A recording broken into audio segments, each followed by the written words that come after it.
What happens to pride when the sky is actually falling? I mean, a real world, a real government, staring at a machine storm that eats ships, defenses, even escape routes, and realizing very calmly, we can't win this. It's a strange thought, isn't it? Because we're so used to stories where someone pulls off a miracle at the last second. But what if the most honest, most difficult move is to stop pretending and call for help from strangers you might never be able to repay? I've always been fascinated by that moment, the exact second a proud civilization decides that survival is worth more than its image. It really makes you wonder what you would do in that seat. Would you burn your own world to keep control, or admit everything to the dark, not knowing who might be listening? So, get cozy and just let your mind walk toward that decision point, because we're going to sit next to someone who has to make it. You're going to stand in the high chamber of Veyra Prime as the Null Forge tightens around their red sun. You'll watch their High Counselor weigh two unthinkable options: melt her own sky, or send a confession into the galaxy that says, simply, we cannot win. If anyone hears this, please come. And far away, on a quiet human relay station, one tired watcher will hear it. Imagine you are not in your own bed tonight. Imagine you are drifting far above a red world, watching storms roll across a thin sky. Below, strange cities glow under broken moons. Far away, farther than a mind was built to measure, a quiet machine storm is moving closer, slow and patient, like a tide that never turns back. In this late, gentle part of the galaxy's history, war is not a way of life. It is more like surgery, rare, careful, done only when needed, and then with steady hands. You're here to watch. You will sit inside the calm heart of a human armada. You will stand in the tall halls of an alien council chamber on Veyra Prime. You will listen as a dying world sends out its last call for help. Not dressed up to sound strong, not wrapped in pride, but plain and clear. We cannot win. If anyone hears this, please come, and far away, in soft-lit human shipyards and quiet, deep space stations, lights will wake, screens will brighten, and people will rise from their bunks with tired eyes and steady habits. No flags, no speeches, just work. They are not coming to rule. They are coming the way a medical team arrives at a crash site. Fast, focused, already planning how to leave without leaving a scar. You, the quiet watcher, are here for a simple reason. You want to see if real power can stay kind. You want to see if a proud world can accept help without losing itself. You want to know what kind of galaxy is growing out here, in the dark between the stars, where a soft human voice can answer a desperate SOS, and an armada can arrive not to conquer, but to hold out a hand and then let go. Close your eyes a little if you like. Let your breathing slow. The red sky is waiting. The signal is about to leave Veyra Prime. Veyra Prime was not a quiet world, not usually. On most days, the red sky shook with storms. Tall white towers rose from copper-colored plains, rooted in old rock and older pride. Thin rings of broken moons cut across the sky, each jagged piece a story, an old mining accident, a forgotten war, a long-finished age. But tonight the Hall of Accord felt strangely small. High Counselor Salith stood at the center of the chamber, the tips of her long gray head crests trembling as she looked up at the hollow sphere above the council table. Her pupils were narrow, her breath slow and careful. The hollow sphere showed the system in pale light, Veyra Prime in the middle, 3 small moons in torn paths, a few pale blue defense stations, and further out, like a bruise around everything, the advancing fog of the Null Forge. It did not look like ships. It looked like drifting dust and broken glass. Tiny tags on the map kept changing from blue to red as their stations. Drones and patrol ships fell silent and vanished into it. Captain Ruin Vesk stood beside her, jaw tight, hands locked behind his back. His uniform was scuffed, one sleeve still stained with cleaning gel from a deck fire he had fought himself.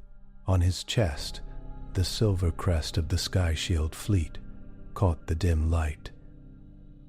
"We have lost Ringgate Station," said a low voice from the edge of the room. All eyes turned to the speaker, General Haran Tel. Old even by Veyran standards, one eye replaced by a simple glass lens. He did not need more than that now. There were no more fleets to see. "Time to orbital reach?" Salith asked. Her voice did not shake, but each word landed with a kind of tired care, as if she was placing heavy stones. Rumen tapped a control on his wrist. Numbers slid across the hollow sphere. 33 hours, he said. If it keeps the same speed. It has not slowed since the outer belt added an aid. It is feeding, adapting. Each station it takes, it grows. The word had hung in the air. Null Forge. No one in the hall needed the glossary panel on the side of the wall, but it glowed there anyway. For the record, roaming machine swarm breaks down metal, energy systems, and debris into raw parts to build more machines. Learns and adapteds. Null, because nothing of use was left behind. Forge, because from that nothing, new shapes rose. Saolith stared at the bruise of red light on the hollow sphere. Her fingers closed tight around the rail of the table. "Options," she said. The room gave her silence first. Then the lists came. Almost all of them old. Evacuate? To where with the gates down and the swarm eating every drive that tried to flee? Fight in orbit? With what, when their outer fleet was gone and the inner fleet was already burning itself out? Bury their cities? Hide in the deep shielded vaults and wait? For how long and for what kind of surface to return to? General Haran cleared his throat. "We can still detonate the planetary shields," he said. "Force a starburst of energy. It might drive the forge back." "Might," Saolith repeated. "And what would reach the surface?" Ruin answered, eyes on the numbers. "Storm of plasma. We would strip our own sky, melt half the continents, boil oceans." "Some would live," Haran said. His voice was flat, not cruel, just tired, enough to remember. "And those who lived," Saolith replied softly, "would live under a broken star." No one offered to vote on that idea. The youngest counselor in the chamber A slim Veyran with bright blue head crests stepped forward. Her name was Arius Tall. Her hands shook as she spoke. "There is another choice," she said. "We send a beacon." Heron's glass lens turned toward her. "To whom?" he asked. "To what?" "The Forge eats signals. We have no allies near enough.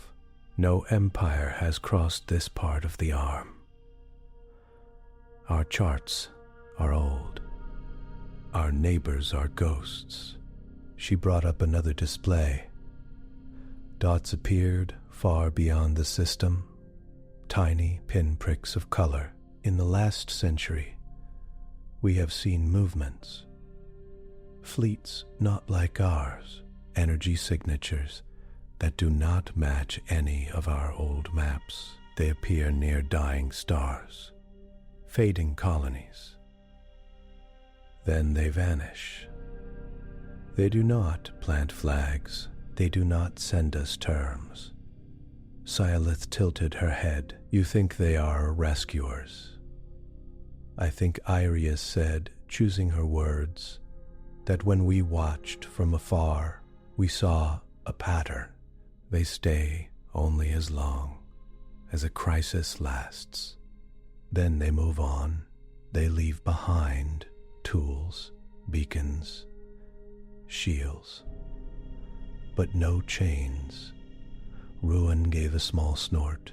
Stories from far scans, hints in noise.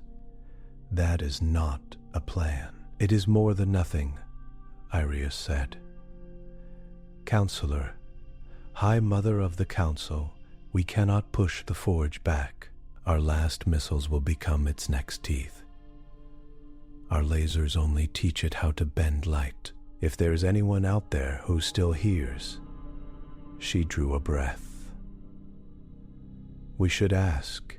We should ask without pride. No demands. No threats. Just the truth."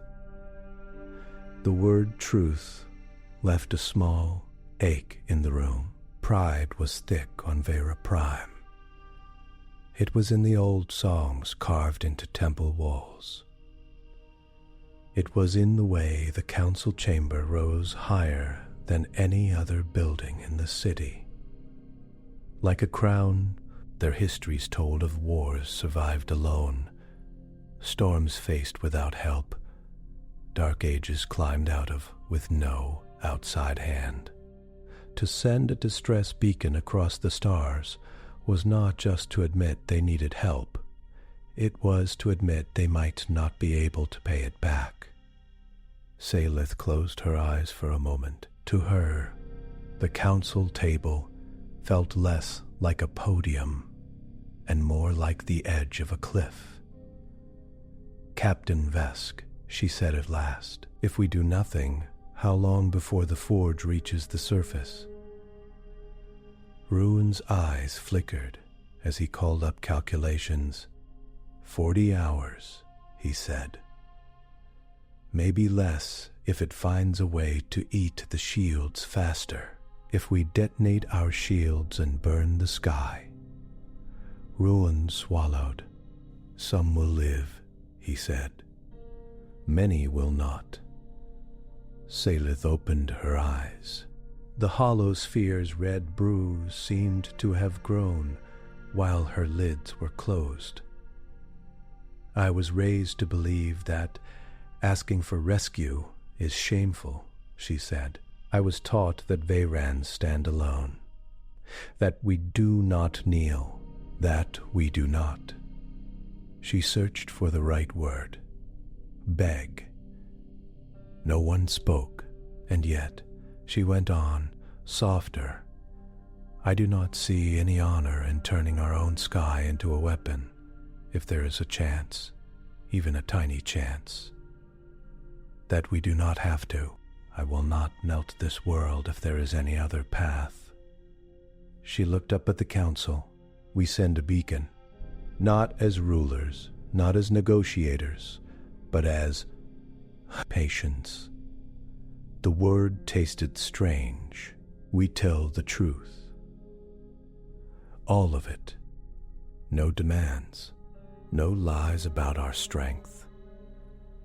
Just what we face, where we are, and that we are willing to accept help if it comes. General Heron shifted his weight. And if help does not come, he asked, then the galaxy will know we were here, Seolith said. That, at least, is something. Our last words will not be silence. Rue's jaw clenched. What if whoever hears us is worse than the Forge? He asked. What if they arrive, push the swarm back, and stay? What if we trade death for a soft collar? Seolith met his eyes. Then we take that risk, she said, because the only other choice is no future at all. The room let that settle. Finally, Ruin bowed his head, crest dipping low. I will oversee the beacon, he said. If we call for help, I will at least make sure our voice is strong. Iria's shoulders dropped with relief. Seolith nodded. Do it, she said. The beacon chamber was buried deep in the mountain beneath the city, under layers of rock and old bunkers. The air there was cool, humming with the low, steady sound of power coils cycling up. The core of the distress beacon was small, a sphere of folded metal and crystal floating in a silent magnetic cradle. Around it, rings of data pods glowed, fauved gold, waiting to be filled. Technicians moved with careful motions. No one spoke above a murmur. Even here, in this hidden room, pride hung heavy like the metal walls themselves. Ruin stood before the central console. On a nearby screen, the bruise of the Null Forge and the system map had swelled further, now biting at the outermost orbit. What do we send? Asked the chief technician, a broad-supported Veyran named Kaler. His eyes flicked between Ruin and the High Counselor, who had come down from the hall to see this herself. Everything, Seolith said. Kaler hesitated. Everything maps. Our language, our defenses, the shape of the Forge, what we have tried, what has failed, our best ideas, our fears. She let out a slow breath. If we are asking the galaxy to act like a healer, we should not hide the diagnosis. Ruin grimaced. We are making ourselves very vulnerable, he said. Anyone who catches this signal will know exactly where to stab. Anyone who wants to stab, Seolith replied, already has the Forge to learn from. If they wanted an easy target, they would just wait. She stepped closer to the beacon core.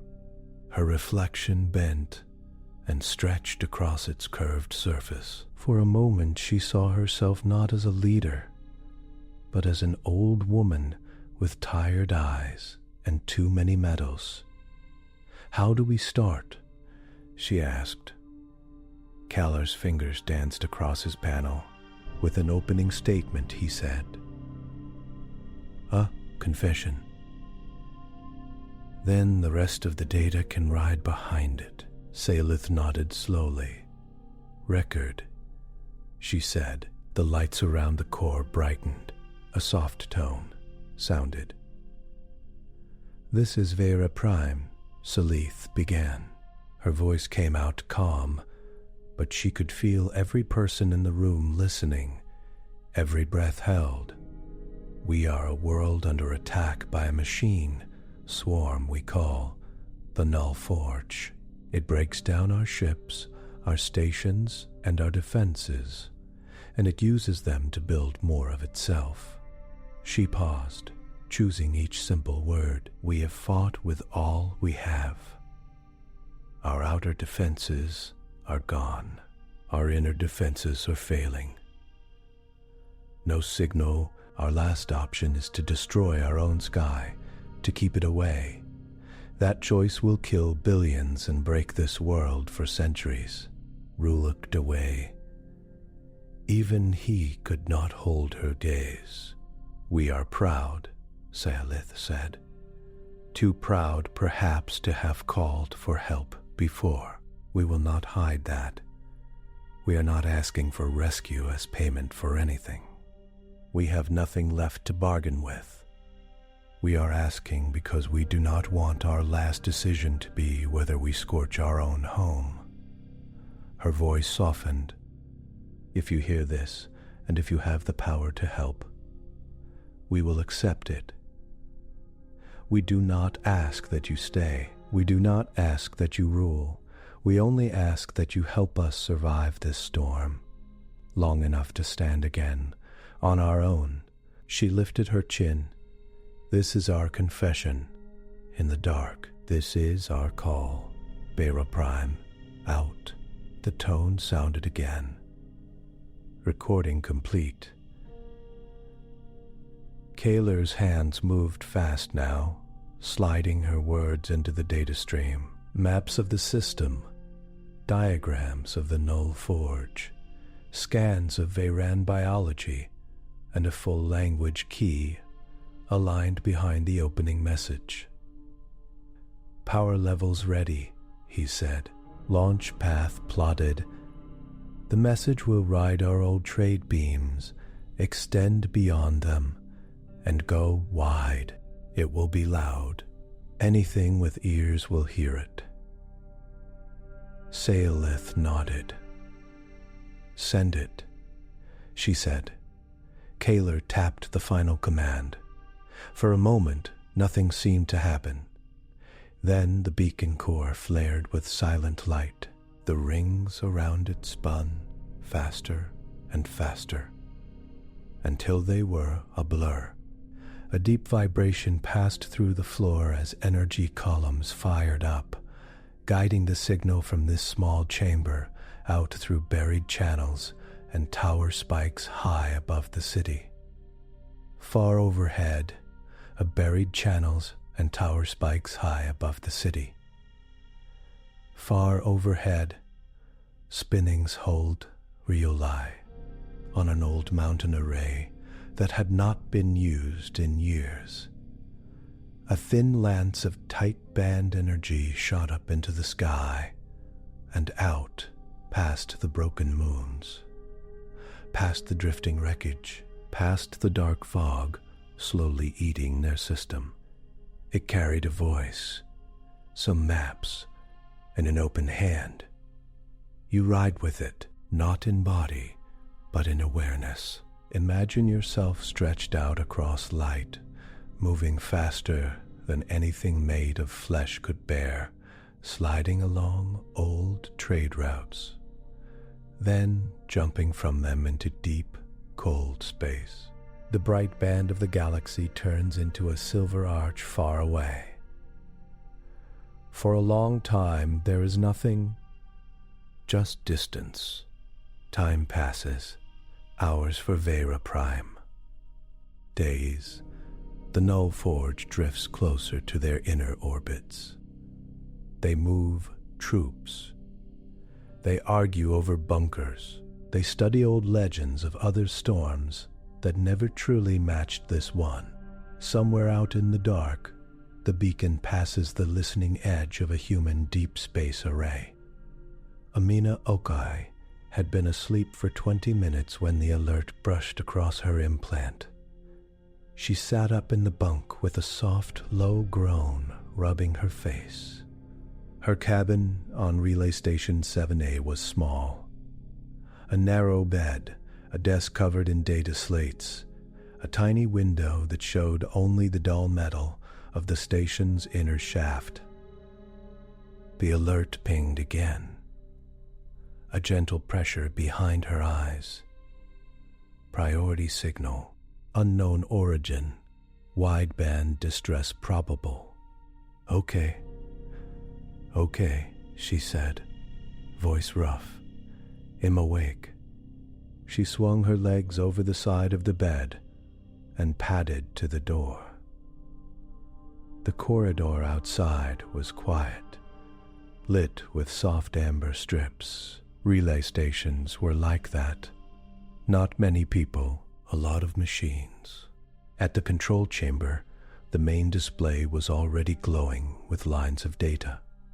The beacon from Veyra Prime, stretched and weakened by distance, had been caught by the outer sensor net and funneled here to this hidden, unmarked station near the edge of human space. Amina slid into her chair. Her hair was tied back in a quick knot, and a blanket clung to her shoulders. She touched her implant to the console, and the raw signal unfolded in front of her like a long, thin song. Language analysis spun. Pattern recognition rolled. The system chewed. It spat out a rough first pass.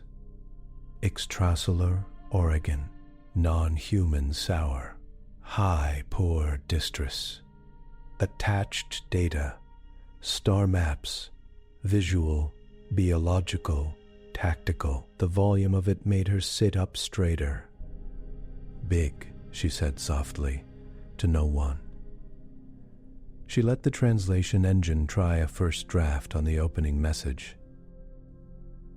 At this range, there would be gaps, noise, missing pieces. But the shape of it was clear enough. This is Veyra Prime, a strange, slightly distorted voice said through the speakers.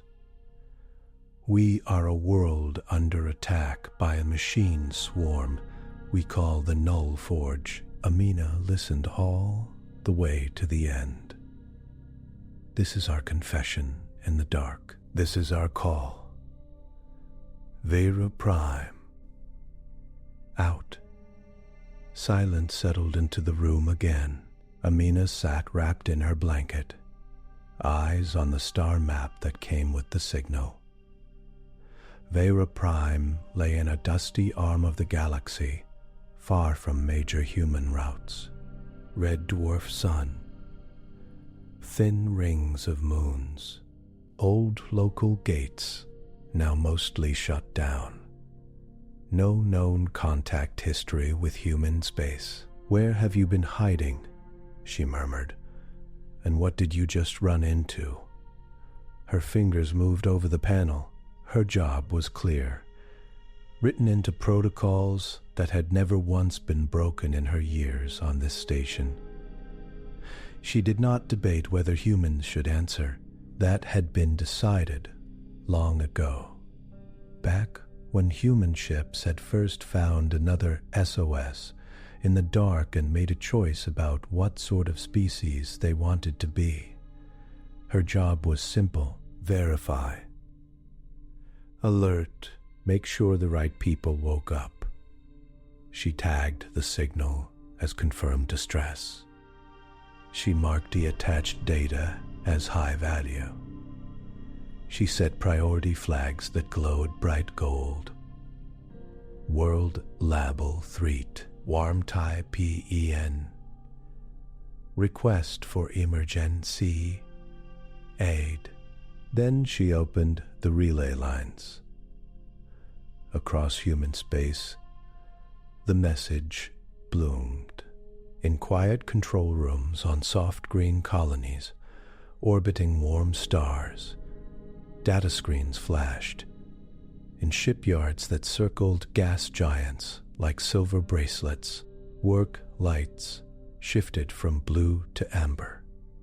On Luna, in deep labs under old craters, analysts sat up straighter as the words Null Forge scrolled across their feeds. Emergency protocols did not shout. They did not blare horns or flash sirens. They slid into place like a practiced breath. Schedules shifted. Fleet rosters updated. Supply lines rerouted themselves. Drones woke in their racks.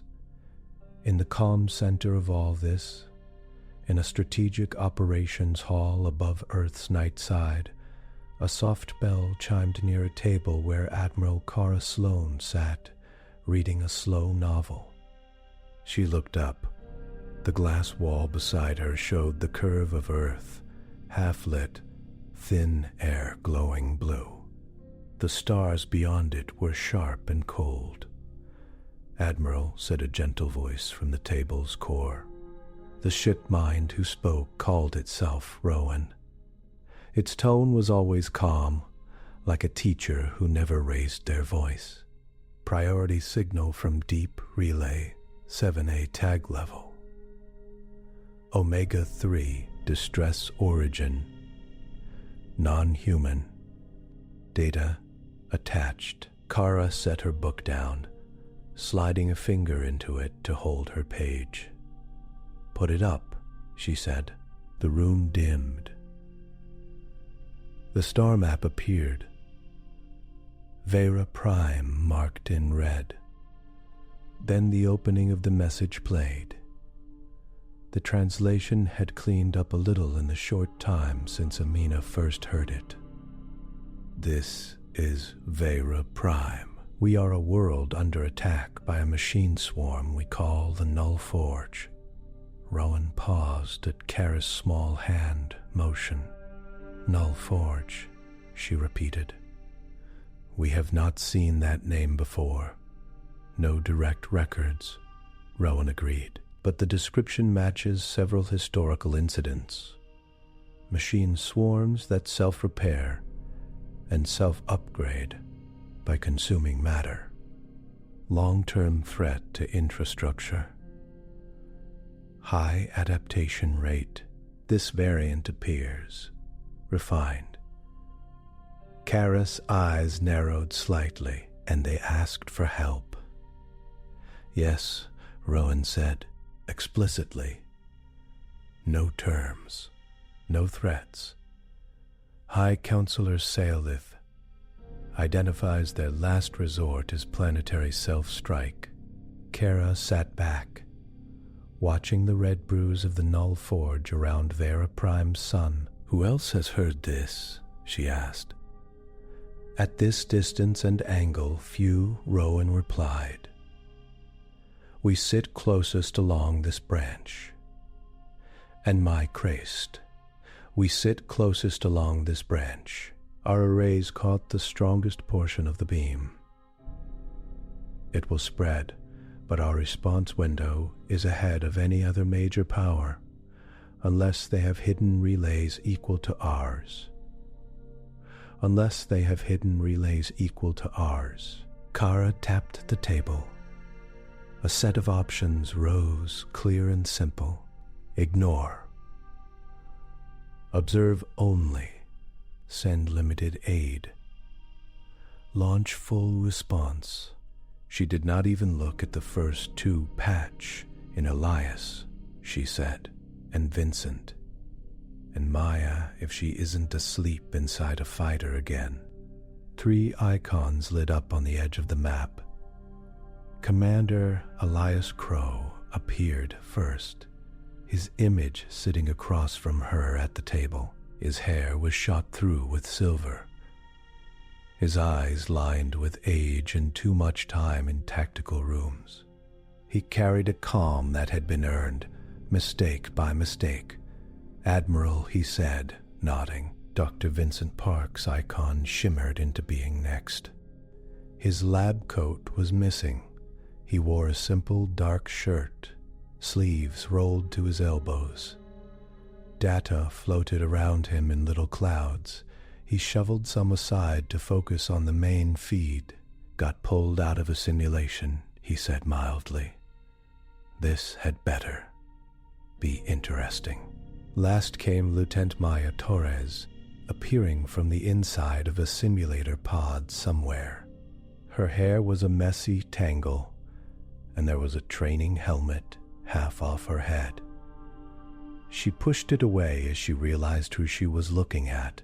"Oh," she said, Admiral. Hi. I didn't know this was a full room. Relax, Maya, Kara said, a small smile touching her lips. You're about to get your hours in for real. She gestured, and the Veyra Prime message played again. They all listened in silence.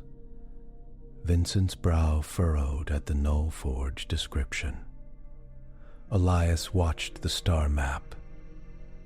Ma's eyes went wide at the storm of red-marked drones chewing their way through the outer system. When the message ended, Kara spoke first. This is not near us, she said. But it is within our reach. Elias nodded slowly, and within our promise, he said. He did not have to say which promise. It was carved into the steel above the doors of most fleet halls, printed on the wall near Kara's own childhood classroom. We do not arrive as kings. Wabi arrive as care. Vincent leaned in. Null Forge, he repeated. If their description is accurate, every shot we fire that leaves wreckage will become new mass for it to work with. It learns from what it eats. It uses our best ideas against us. Can we design denial tools on the way? Kara asked. Vincent's eyes lit with the kind of calm excitement only seen in people who loved problems more than sleep. Yes, he said. If we can get enough of their raw data, I can start modeling its consumption habits. Pattern of growth. We can plan how to starve it. What if we get there and we're just... She made a small, exploding motion with her hands. Making it worse every time we take a shot? Then we adjust, Elias said mildly. We protect what we can. We study the rest. We have done this before. Not exactly this, but enough like it that those words were not just comfort. Kara looked around the circle of faces. Our role is not conquest, she said. We go in as a shield. First priority, keep as many living minds on Veyra Prime safe as possible. Second, prevent the Null Forge from learning too much from us. That means we do not show all our tricks up front. Third, identify whether this forge is part of a larger network or a stray. Maya nodded, eyes sharp now. What about after? She asked. If we win, we don't stay. Kara said, we leave tools, a defensive ring, training packages. They stand again on their own feet as soon as they can. We are not there to plant a flag. Rowan spoke, a soft presence at the table. Fleet readiness is at 90%. It said, we can assemble an armada with enough strength to face a machine swarm at that scale and still keep reserves at home. Do it, Kara said, quietly. No grand broadcasts. Start waking captains. Maya, you'll fly in the first wave.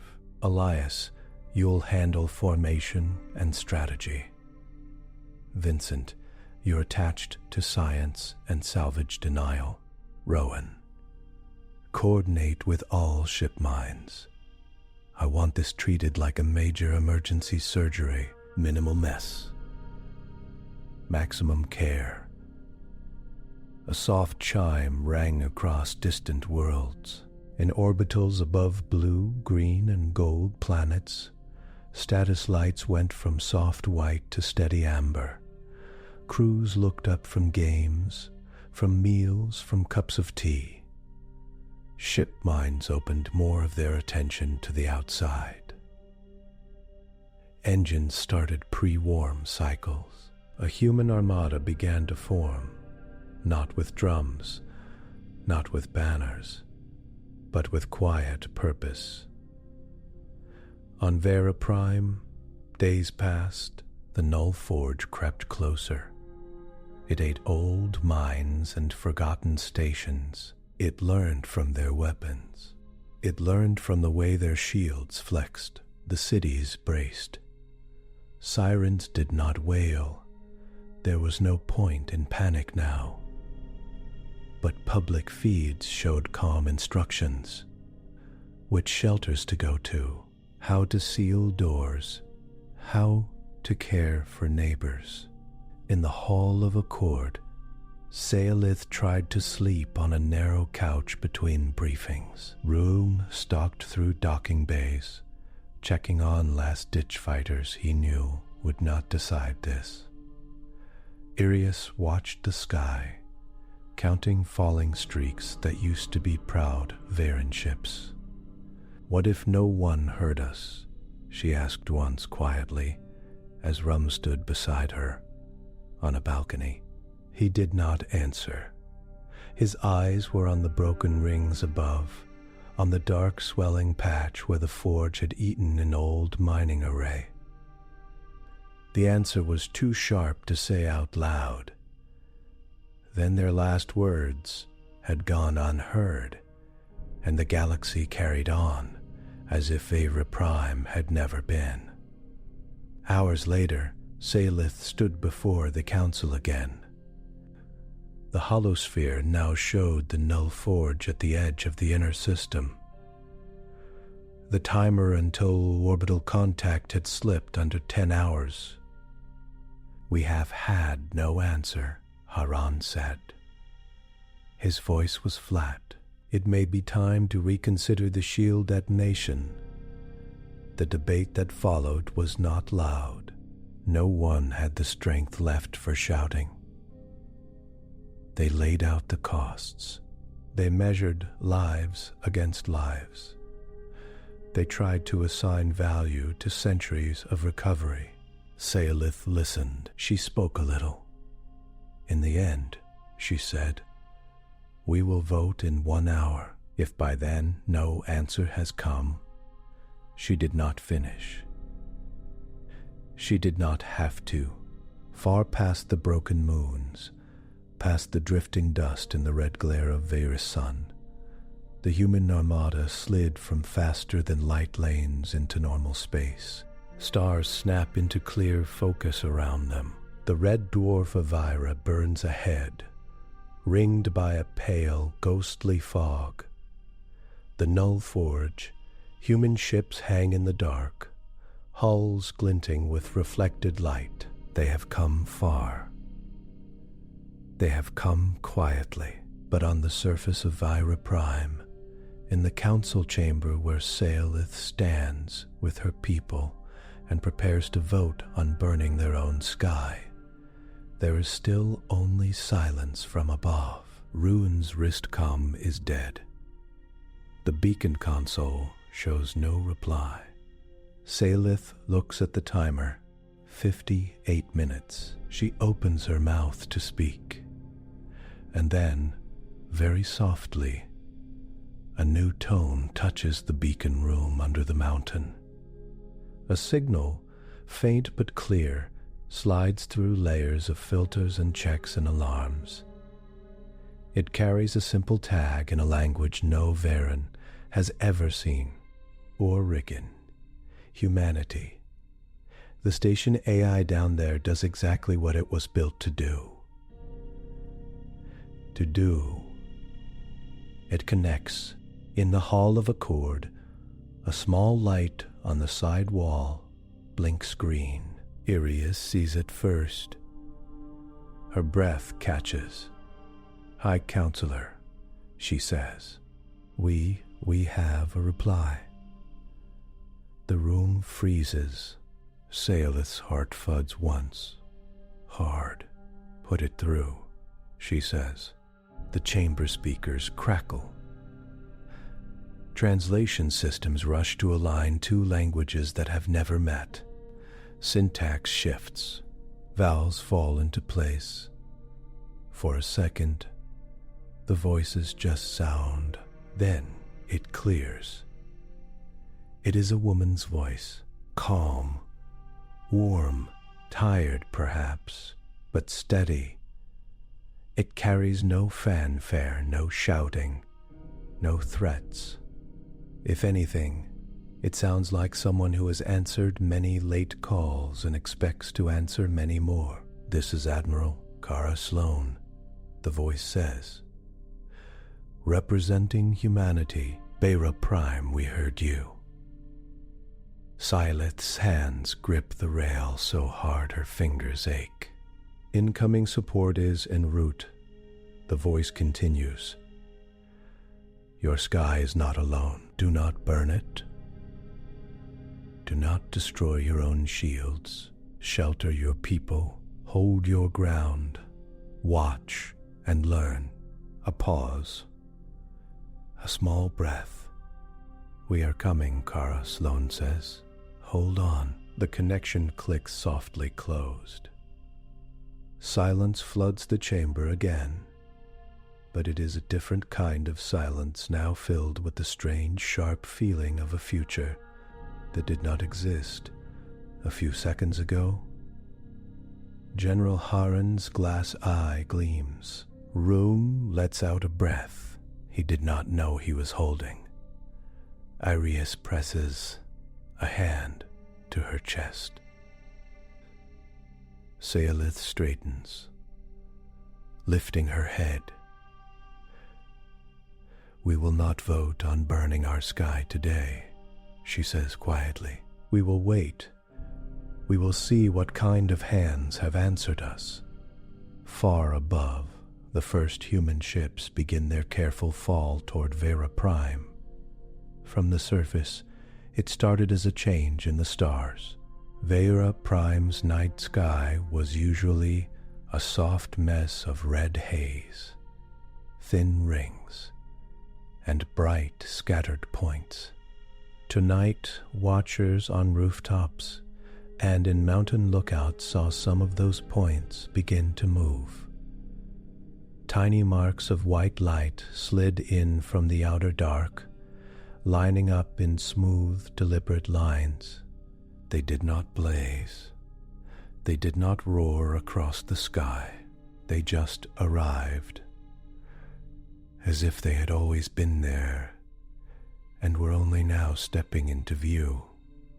On the balcony of the Hall of Accord, Seolith, Rune, and Darius stood with a small group of aides and guards. "There," Iria said, pointing.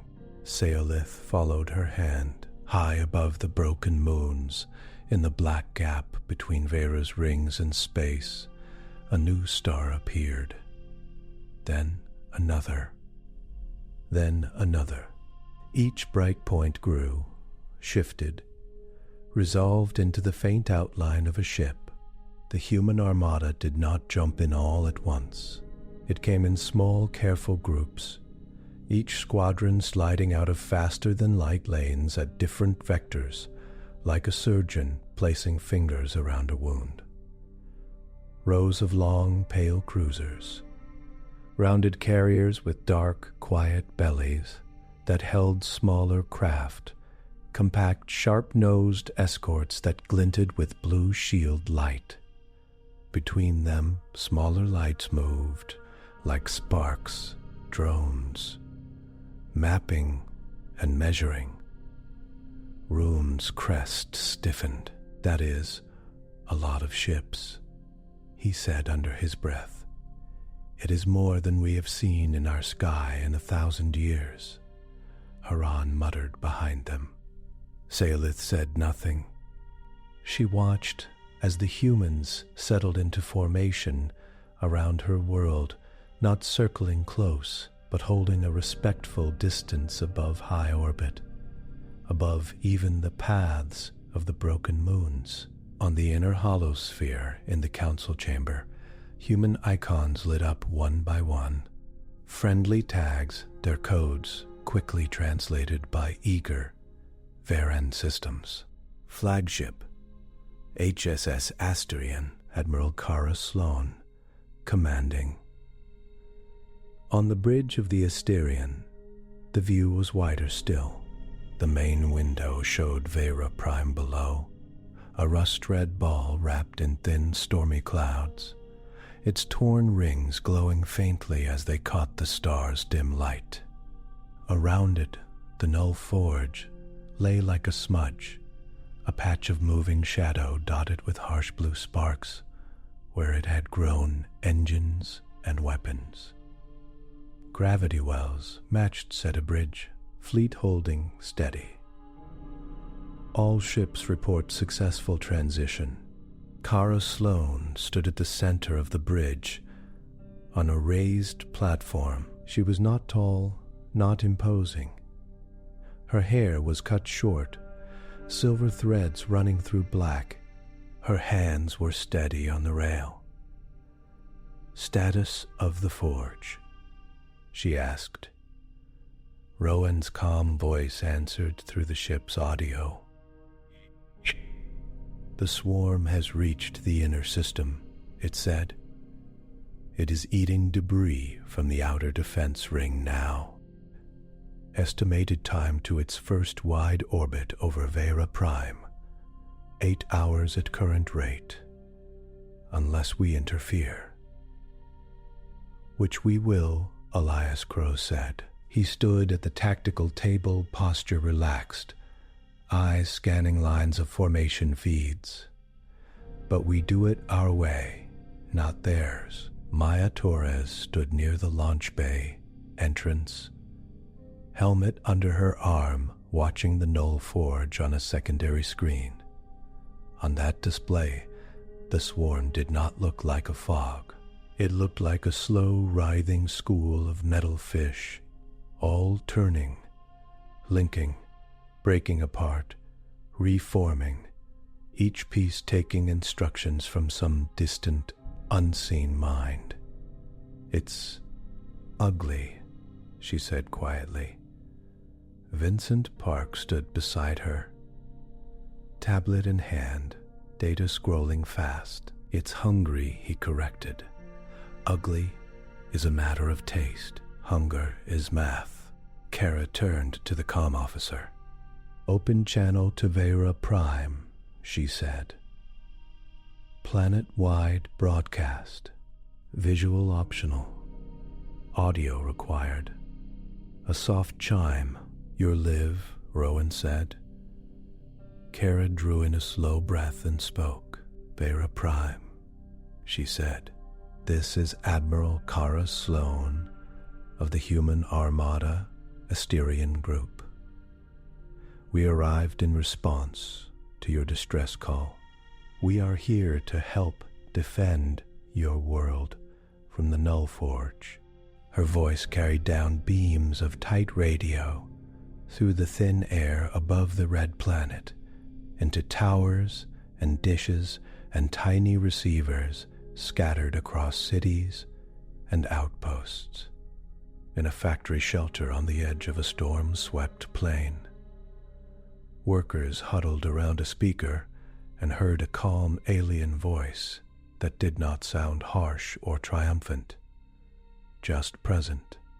In a mountain village, elders who had voted against sending the beacon pressed closer to an old radio as static cleared and the same words reached their ears. Kara continued, "We will not take command of your ground defenses unless invited. Our goal is to keep the Forge from reaching your surface and to limit what it learns from our contact. For now, we ask that you shelter your people and hold your defense platforms in tight, controlled positions. Do not launch large, uncoordinated attacks into the swarm. You will only feed it." On the balcony, Rune's crest twitched. "She is telling us not to fight," he said. "She is telling us not to feed it." Arius replied, softly. "She listened to our data." Salith raised a hand for silence. The message continued. "Shelter," Kara said. hold your ground. Watch and learn. You will see things in your sky that you have not seen before. They are not meant to frighten you. They are meant to catch and soften what the Forge throws back. Her words landed like cool water in hot mines. On the Asterian bridge, Kara gave a small nod. "Cut the open broadcast," she said. "Let's talk to their council directly." The Hall of Accord lit up with a soft tone. As the secure channel opened, the holosphere shifted, making space for a new image. An alien face appeared above the table. To Saelith, Kara Sloan looked almost fragile. Soft human skin, no visible crest or scales. Small round ears, expressive dark eyes, no fangs, no claws, just a calm gaze and a uniform marked with pale silver lines. "High Counselor Saelith of Veyra Prime," Kara said, inclining her head.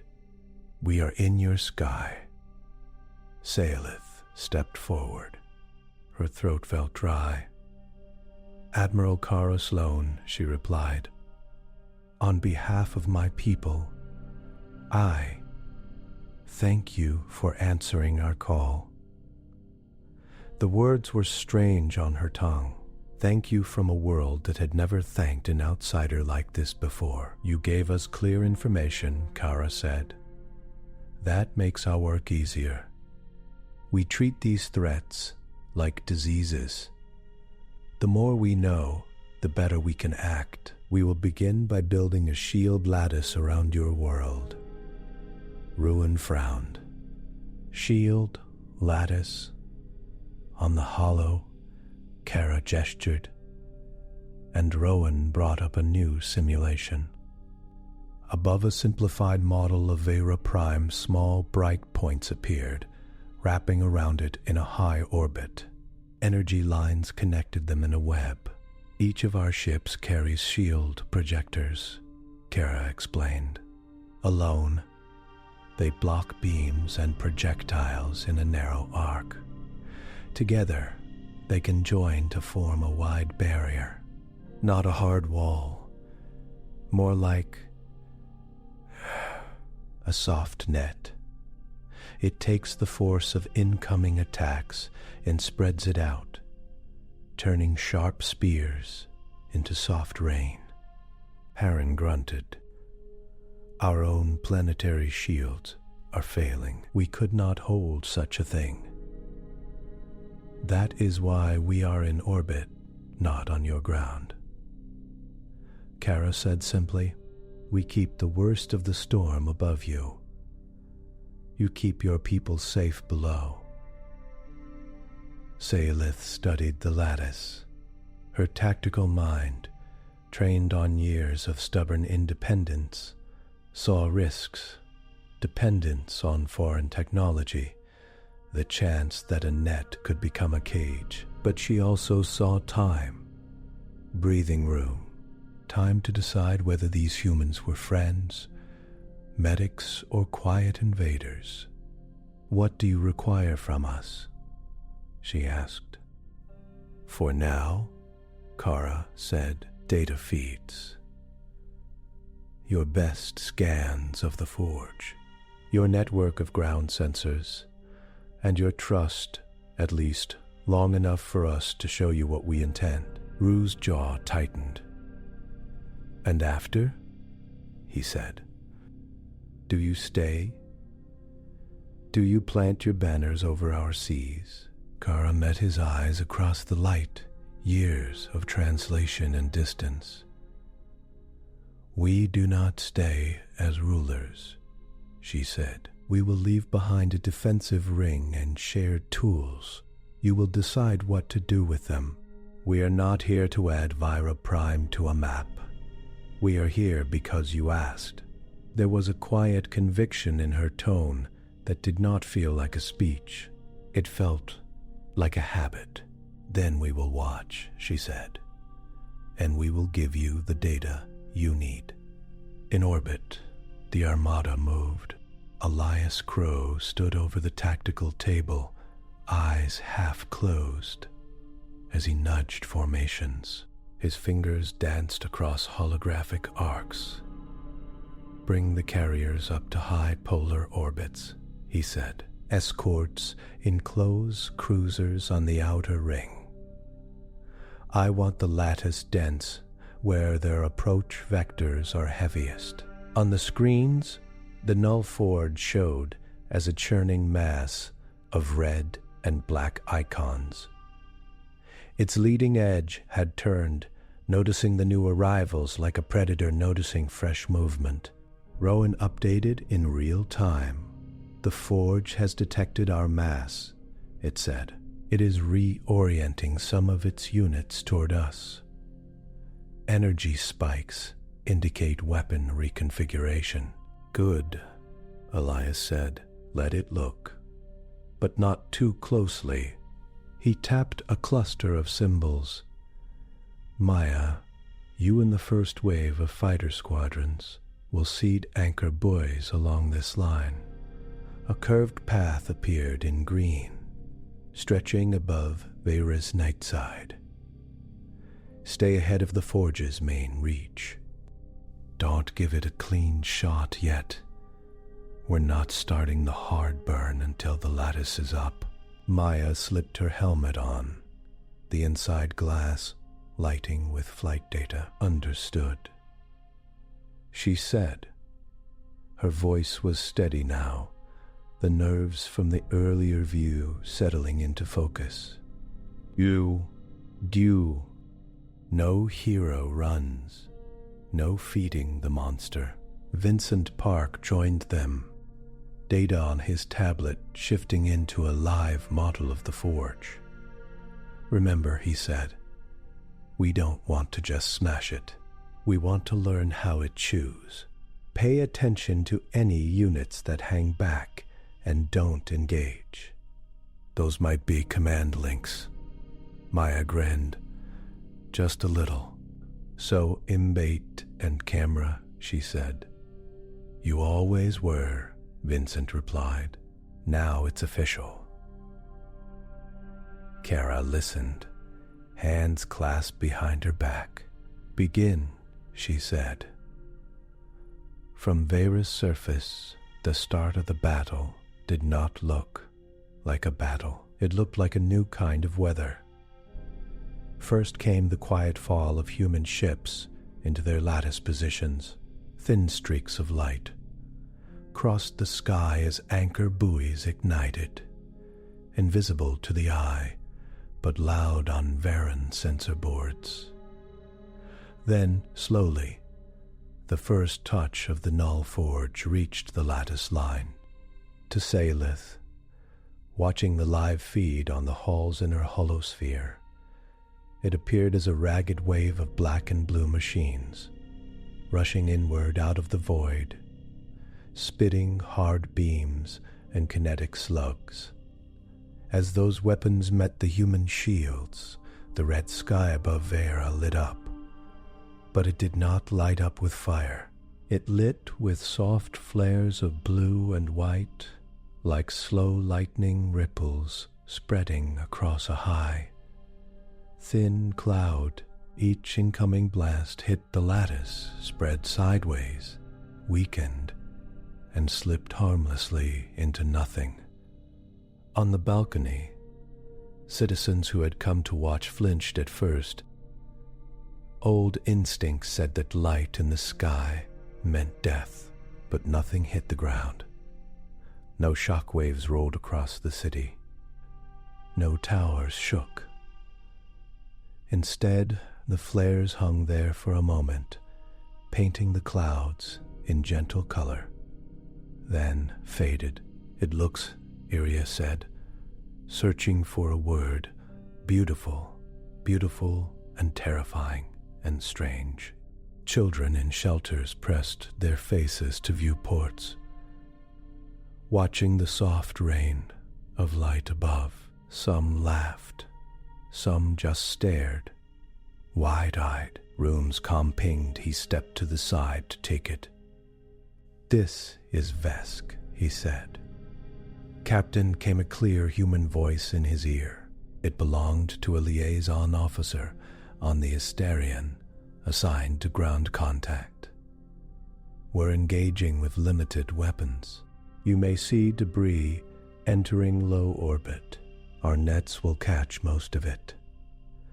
Please keep your own anti-orbital fire minimal, unless we signal otherwise. Minimal, unless we signal otherwise. You are asking us to sit and watch our sky be fought over, Rue?" Said yes, the liaison replied, "because every shot you fire that leaves chunks instead of dust is a gift to the Forge. Let us handle the bulk.